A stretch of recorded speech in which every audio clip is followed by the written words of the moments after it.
Okay, in this video, I'm going to talk a little bit about why you should learn Python. What's the big deal? Why is everybody learning it? Why it might be worth taking some time and learning Python. Well, first of all, I wanted to go to this Tiobe Index and just show you that Python is number one on the list today, but overall it's basically top 3, or consider it top 10 all the time, right? So it's always a good language to learn, and that's for many different reasons, and that's maybe one of the things that this site doesn't give you, even though it tells you it's number one. It is important to understand why. Why could it be one of the top languages to learn? And it's for many reasons, right? It's beneficial because it's easy, easy to learn. It's easy to understand. Has a lot of versatility, so you could do many different things, ranging from web development, data science, machine learning, artificial intelligence, automation, scripting, and many more. That's just a few to just name off the top of my head. But again, it has a large and active community. That's something that's important as well, that you should always pay attention to. It has an extensive library available for you to use.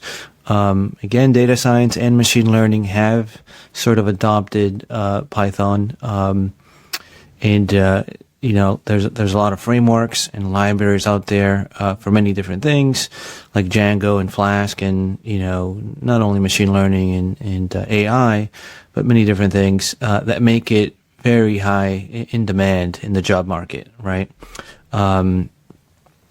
So just something just to think about while you're thinking about learning Python, whether you're a beginner or an expert, just to add to some of the reasons why you may want to consider learning it or continue learning, or don't get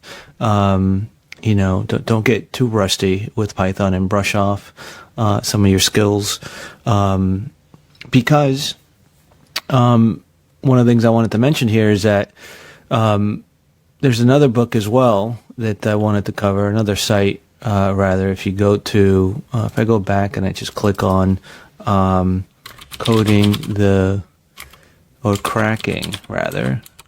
code interview. This book here, this green book, I just wanted to show you what this book looks like. Looks like this. And what this book basically suggests as well is that even though when you go for a job interview, technical interview, they may not have a language for you. Specifically, oftentimes they'll say, hey, pick your favorite language, any language, it doesn't matter. It's always good to pick a language that you're comfortable with, that's precise and concise, and that you could quickly spin something, in terms of solving your technical question. And this book brings out the idea that you should consider Python. And I bring that out so that anybody that's, practicing on LeetCode or Code Wars or whatever the case might be, you might want to consider just picking one, at least for your coding interviews. And for me, that is Python. So consider that and take it for what it's worth. It's a great language. It's precise. It's just a joy to work with. It's very neat, and I hope you enjoy.